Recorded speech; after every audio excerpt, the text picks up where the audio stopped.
Graça e paz, Igreja do Avivamento, graça e paz, queridos irmãos e irmãs. Com muita satisfação, com muita alegria, que nós estamos aqui hoje para compartilhar uma palavra de Deus, para compartilhar algo das Escrituras com você. E eu queria convidar você a estar comigo nesse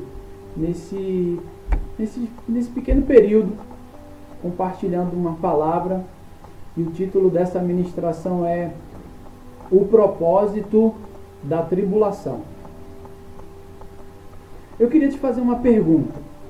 Você conhece o que significa lapidação? Para a gente começar a falar sobre esse tema, eu preciso te explicar algo. Lapidação é uma técnica para se modelar, para se amoldar um material. Geralmente a gente faz lapidação de pedras preciosas, mas também lapidação pode ser feita em metais, em outros materiais.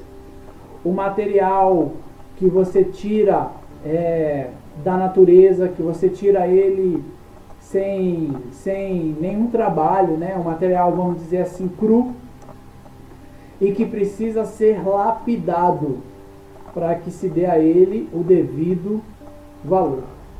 No processo de lapidação, o material ele é pressionado, recebe pressão contra a superfície de um disco que vai moldando ele.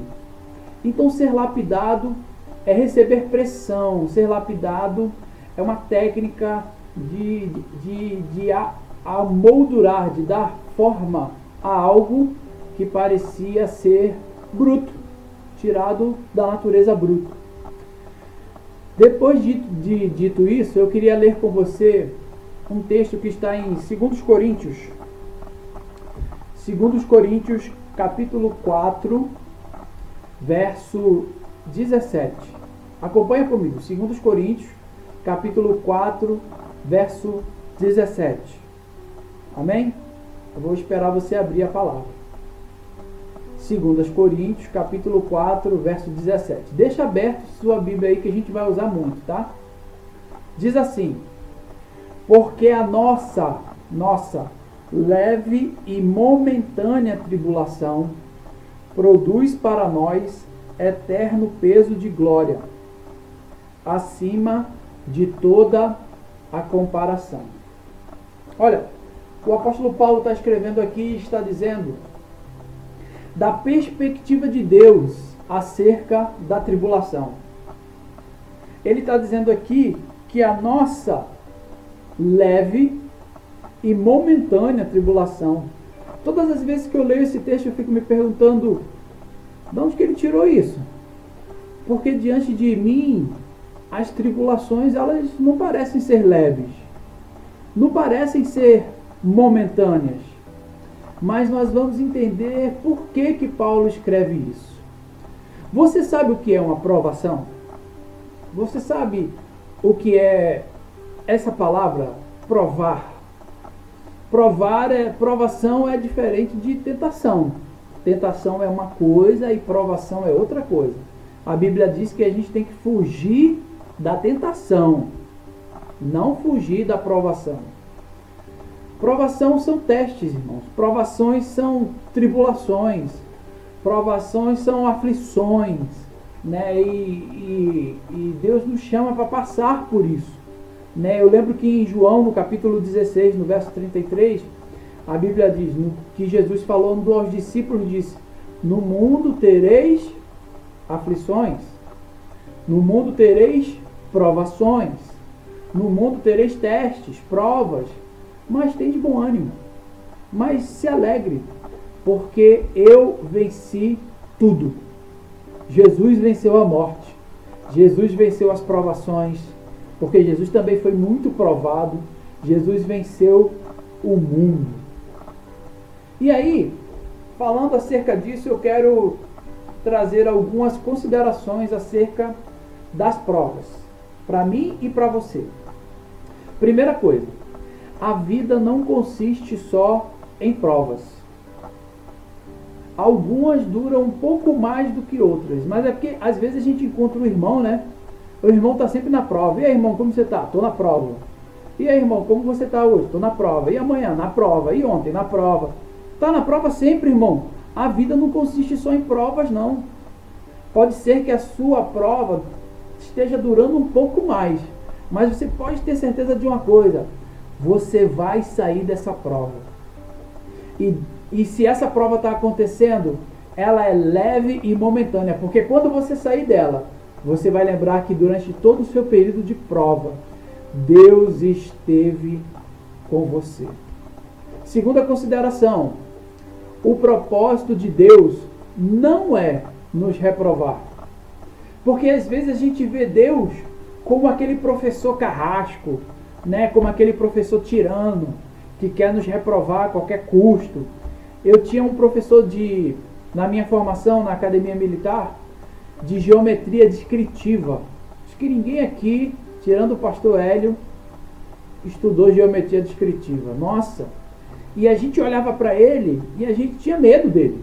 Porque, principalmente quem não estava entendendo a matéria como eu. Porque ele explicava rápido e muitas das vezes eu tinha vergonha de perguntar, achando, olha, ele já vai ver que eu não sei de nada e vai querer me reprovar. Então Deus não é assim. Deus não tem a intenção de nos reprovar. Deus nos coloca em algumas provas, e às vezes nós nos colocamos em algumas provas, mas Deus nunca teve a intenção de nos reprovar em provas que Ele nos colocou. A terceira consideração que eu quero fazer é a seguinte: algumas escolhas que nós fazemos equivocadas não podem ser consideradas como prova. Sabe por quê? E eu vou dar um exemplo. O irmão tirou uma carteira de CNH, fez a prova, fez o teste e recebeu a sua habilitação. Ao andar de carro e entendendo da legislação, ele sabe que ele não pode ultrapassar o limite de velocidade, senão ele pode ser multado e pode levar pontos na carteira. Pois bem, acontece que o Detran envia uma cartinha para a casa desse irmão dizendo o seguinte: olha, sua carteira foi cassada porque você atingiu o limite de pontos que você podia perder, 21 pontos, se eu não me engano. E agora nós não temos mais como permitir que você continue habilitado. Você vai ter que fazer aula de reforço, você vai ter que fazer outra prova, você vai ter que fazer outro teste para poder reaver sua carteira. E aí você encontra o irmão e pergunta assim: irmão, como é que você está? Aí o irmão fala: olha, eu estou na prova, porque o Detran cassou minha carteira. E a culpa foi de quem? Então a gente precisa entender que algumas escolhas equivocadas, que a gente considera como prova, que é culpa nossa. Foi a gente que escolheu. É a consequência das nossas escolhas. Então, muitas vezes estamos passando por situações que nós nos incluímos, que as nossas escolhas nos fizeram entrar naquela situação. Então eu quero lhe dizer que isso não pode ser considerado prova. Eu lembro que uma vez um irmão me procurou, me pedindo oração porque estava com uma forte dor no estômago, isso num culto da noite. E eu perguntei, e nós oramos. Eu orei com ele. Ele disse: não, irmão, Deus vai te curar. E eu orei com ele, e no final daquela oração, depois do culto, eu perguntei para ele: irmão, você tem sempre essas dores? E ele falou assim: não, pastor Rodrigo, eu tenho essa dor só quando eu como carne de porco. Uai, se você sabia que não podia comer carne de porco, por que você comeu? Está entendendo? Então isso não pode ser uma prova, irmão. E nem pode dizer que foi o inimigo que fez a carne de porco arder no seu estômago. Então isso não é prova, isso é consequência das nossas escolhas. E tem uma quarta consideração aí, que faz ligação com ela, porque nós temos ouvido muito sobre o tema paternidade nos dias de hoje. E Deus é um Deus que é pai, Ele é um Deus que cuida mesmo, mas deixa eu falar uma coisa aqui para você. Deus é um Deus paterno, mas Ele não é um Deus paternalista. Ele não vai fechar os olhos deles para o seu erro. Deus não vai passar a mão na sua cabeça. Deus não vai nos livrar das escolhas erradas que nós fazemos. Não vai. Então Deus é um Deus paterno. Ele é o nosso Deus, é o nosso Pai. Mas nós distorcemos o conceito de paternidade, achando que se o meu filho atropelar alguém de carro, bater em alguém de carro e for preso, eu como pai tenho que ir lá soltar ele e passar a mão na cabeça dele e está tudo resolvido. Deus não é assim. Você irremediavelmente pagará o preço das suas escolhas. Se elas forem em Deus, elas têm um propósito. Se elas não forem em Deus, elas também têm um propósito: nos ensinar a obedecer. Quinta consideração. Então, se existem as provas, se existem os testes, se existem as provações, coisas que eu me coloco, coisas que Deus me coloca, e eu quero lembrar você que Jesus foi levado ao deserto no início do ministério dele. Jesus, que era Deus, foi levado ao deserto, foi ao deserto para ser provado. Essa era uma prova que Deus estava lá. Deus estava levando, conduzindo Jesus para aquela prova. Então, existem provas sim, que nós passamos e que é Deus nos conduzindo por ela. Eu te pergunto, por que então que existem as provas?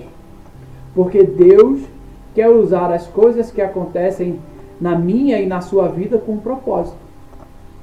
Tudo tem um propósito. Abra sua Bíblia comigo em Romanos. Romanos capítulo 8, Atos Romanos, um pouquinho para trás.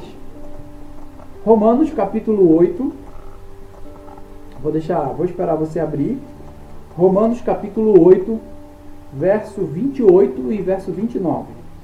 Romanos 8, verso 28 e verso 29. É um texto conhecido da palavra, a gente conhece esse texto, tá? Romanos 8, 28. Vamos começar pelo 28. Sabemos que todas as coisas cooperam para o bem daqueles que amam a Deus, daqueles que são chamados segundo o seu propósito. Porquanto aos que de antemão conheceu, também os predestinou para serem conformes à imagem de seu Filho, a fim de que ele seja o primogênito de muitos irmãos. Romanos, capítulo 8, verso 28 e 29. A primeira coisa aí que está escrito, no verso 28 diz, sabemos. Você sabia que todas as coisas cooperam para o bem daqueles que amam a Deus? Quando o texto fala de saber, o texto fala de que nós sabemos, né? Significa que ele está dizendo que Deus não perdeu o controle. Tudo que está acontecendo, seja por nossa escolha ou indiferente da nossa escolha, todas essas coisas estão no controle de Deus. Todas elas. Um exemplo disso é a história de Josué e Caleb. Josué e Caleb estavam para entrar na Terra Prometida. Mandaram os espias lá. Voltaram os espias com aquele relatório triste. E aí, por causa disso, 40 anos se passaram. Olha, eles foram fazer um vestibular que a preparação era 40 anos. Quantas pessoas entraram? Quantas pessoas passaram na prova? 2. Josué e Caleb. Então vamos dizer assim, de 3 milhões de pessoas inscritas no vestibular, só 2 conseguiram ser aprovadas na prova. Por quê? Porque não sabiam que apesar dos gigantes, apesar de tudo, todas as coisas estavam no controle de Deus. A segunda coisa que diz é que essas coisas, sabemos que todas as coisas cooperam para o bem. Deus quer cooperar com todas as coisas que acontecem na sua vida. Todas as coisas cooperam para o bem. Mas tem uma continuidade. Eu vejo muitas vezes as pessoas citando esse texto somente a primeira parte do versículo. Todas as coisas cooperam para o bem daqueles que amam a Deus. E aí eu faço a seguinte pergunta: você ama a Deus? Olha, todas as coisas cooperam para o bem. Tem uma condição. Na verdade, tem duas condições: daqueles que amam e que andam segundo o seu propósito. Então, se você ama e anda segundo o propósito, todas as coisas cooperam. Mas você ama a Deus? E aqui é só para quem ama a Deus. E assim, para resumir, para eu não ficar estendendo demais, falar sobre o amor de Deus, para mim, amar a Deus significa obedecê-lo. Então, se você obedece a Deus, você ama a Deus. Se você obedece ao Senhor, você o ama. Se você obedece à palavra de Deus, você ama a Deus. Então, todas as coisas cooperam para o seu bem. Se você amar a Deus. E que mais? E andar segundo o seu propósito. E aí a segunda pergunta, que eu não vou responder, eu vou deixar para você responder. Qual é o seu propósito? Qual é o propósito de Deus para a sua vida? Deus não te chamou para você passar um tempo na igreja. Deus não te chamou para você ter um tempo aprendendo a Bíblia somente. Não que não seja importante aprender, eu gosto de estudar, eu gosto de aprender, mas tudo tem um porquê, tudo tem um propósito. Inclusive o propósito pelo qual passamos por muitas provas, muitos testes, muitas tribulações. É não somente produzir em nós a semelhança de Cristo. Você vai ver e vai aprender com o passar dos anos que muitas provas e muitas tribulações vêm sobre nós para nos ensinar a ser parecidos com Jesus. A palavra do Senhor diz que Jesus, ele aprendeu através daquilo que ele sofreu, do sofrimento. Então essa é a nossa escola, a nossa didática. Essa é a forma de crescermos no Senhor, passando por lutas, por provas, por tribulações, não a vida toda, e nem tudo é só vitória, irmão. Olha, eu tenho muita dificuldade, eu vou confessar uma coisa para os irmãos, eu tenho muita dificuldade de lidar com pessoas que só contam vantagem. Eu tenho muita dificuldade por pessoas que só falam de vitória. Sabe por quê? A nossa vida não é só vitória. A nossa vida tem muitos percalços, tem muitos tropeços. Tudo bem que de vez em quando você leva uma topada e até a topada te empurra para frente. Mas assim, não é fácil, irmão. Não é simples. Então assim, às vezes eu fico olhando alguns irmãos que falam que é só vitória, tudo é a vitória, e eu fico preocupado com isso. Porque eu fico achando, ou que eu não sou convertido, né? Porque minha vida não é só vitória, ou que aquilo que aquele irmão está falando, ele é de outro planeta, né? Ele não é daqui, porque ele não sofre nada, deve ter algum problema, tá dormente a vida dele, porque ele não sente nada. Então assim, Jesus aprendeu pelas coisas que ele sofreu. E nós, como os discípulos de Jesus, precisamos entender que o objetivo, o propósito das tribulações, muitas vezes, é nos moldar como moldou Jesus. Para terminar, eu gostaria de falar sobre o que a tribulação produz. Abra comigo a sua Bíblia em Romanos capítulo 5. Volta um pouquinho aí. Romanos 5, verso 3 e verso 4. Romanos 5, verso 3 e verso 4. É um texto conhecido também da palavra de Deus. Diz assim: e não somente isso, mas também nos gloriamos nas próprias tribulações, sabendo que a tribulação produz perseverança, e a perseverança, experiência, e a experiência, esperança. Ora, a esperança não se confunde, porque o amor de Deus é derramado em nosso coração pelo Espírito Santo, que nos foi outorgado. Então, Deus não quer que você seja provado sem que isso produza alguma coisa. Aqui a palavra do Senhor está falando sobre a tribulação produzindo em nós mudanças, produzindo em nós caráter, produzindo em nós perseverança, produzindo em nós fé. Então, se você está passando por tribulações nesse momento, querido, que Deus te colocou nesse lugar, não foi uma escolha sua. Deus quer moldar o seu caráter. Deus quer te fazer resistir às pressões. Deus quer te fazer perseverante no meio da adversidade. O que você está passando hoje está moldando, está trabalhando o seu caráter. Está moldando, está trabalhando a sua vida. Deus está promovendo isso. Deus está fazendo e fortalecendo você.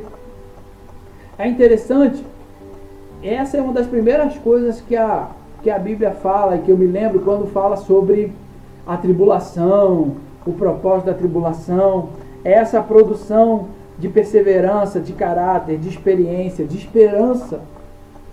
Precisamos ser escravos da esperança, como diz Zacarias 9. Nós somos escravos da esperança. Somos agarrados a esse Deus. Somos daqueles que creem. Segunda coisa que a tribulação produz. A tribulação produz intimidade. Jó, capítulo 42, verso 5. Jó diz assim: antes eu te conhecia de ouvir falar, mas agora meus olhos te contemplam. Agora eu tenho intimidade. Sabe, Jó era um homem crente, era um homem temente ao Senhor, fazia ofertas. Lá no início do livro, Jó era alguém sem nenhuma, sabe, nada que pudesse denegrir a imagem de Jó. Jó era um homem de Deus. Mas ao final do livro, depois de passar por todas aquelas provas e por todas aquelas tribulações, Jó chega à conclusão que faltava a ele intimidade. Quanto mais tribulação, quanto mais prova, irmão, você estiver passando, mais íntimo de Deus você é. E quanto mais íntimo de Deus você for, mais maduro você será. E quanto mais maduro você for, menos criança você será. Então, no meio dessa provação, no meio dessa luta, busque a sua intimidade com o Senhor. Busque intimidade com Deus. Porque Deus tem coisas preciosas para seus filhos maduros, não para crianças. Terceira e última coisa que a tribulação produz, está lá no livro de Tiago, no capítulo 1, no verso 2, o verso 3 e o verso 4. Tiago, capítulo 1, verso 2, 3 e 4. Diz assim: meus irmãos, tendes por motivo de toda alegria o passar por várias provações, sabendo que a provação da vossa fé, uma vez confirmada, produz perseverança. E ora, a perseverança deve ter ação completa, para que sejais perfeitos e íntegros, e nada deficientes. Olha que coisa linda. Deus nos prova para nos tornar completos. Deus nos prova para tirar de nós o exato valor que nós temos. Deus nos prova para nos trazer alegria. Quando eu leio isso, tende por motivo de alegria passar por provação. Não é assim, né, irmão? Não é. Tem até a música, vai passando pela prova dando glória a Deus. Mas quem está na prova não está dando glória a Deus. Está aflito, está triste, está angustiado. Mas aqui essa alegria não é a alegria de dar gargalhada, não. Não é a alegria do humor, não. É a alegria da confiança. É a alegria de saber que Deus está conosco. Na tribulação a sua fé está sendo fortalecida, testada para que você saia mais fortalecido. E sabe, muitas vezes nós temos palavra para todo mundo, né? Um irmão procura, você tem uma palavra para ele, passando por uma tribulação. Um outro irmão que procura, você tem uma outra palavra para dar para ele. Você tem palavra para todo mundo. E para você, no meio da tribulação, é hora de viver a palavra. É nesse momento que você precisa crer em tudo aquilo que você pregou, em tudo aquilo que você ouviu, em tudo aquilo que você falou da parte de Deus. É nesse momento que nós exercemos a nossa fé. É nesse momento que nós colocamos à prova todas as coisas pelas quais nós cremos. Então, se você está hoje passando por uma tribulação, passando por uma situação difícil, eu quero te dizer que tudo isso vai passar. E Deus tem um propósito nessa tribulação. Você vai sair com seu caráter moldado. Você vai sair cheio da convicção plena de quem Deus é na sua vida. Você vai sair mais íntimo de Deus.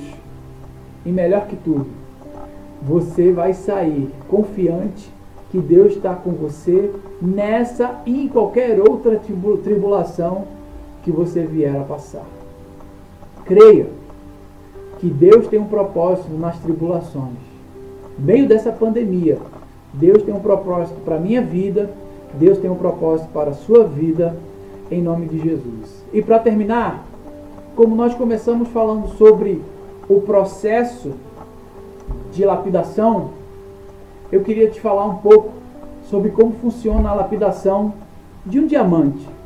Porque sim, você é uma joia preciosa para o Senhor. Para se lapidar um diamante, você precisa saber aonde aquela pedra bruta pode ser alterada. Porque existem alguns diamantes que no seu processo de criação, de confecção, né, e às vezes até de extração, devido a alguma pancada, ele vai apresentar pequenas rachaduras internas. Se você não souber como lapidar, você pode estragar o valor daquela pedra. Então, quem lapida um diamante precisa saber exatamente aonde ele pode ser e onde não pode ser alterado. Ou seja, no processo de lapidação, esse processo de lapidar pela sua veia. Olha que coisa interessante. Deus nos conhece e quer nos lapidar pela nossa veia. E o que eu achei mais interessante ainda é que para fazer esse processo de lapidação é usado um instrumento em forma de disco que é confeccionado com 3 produtos.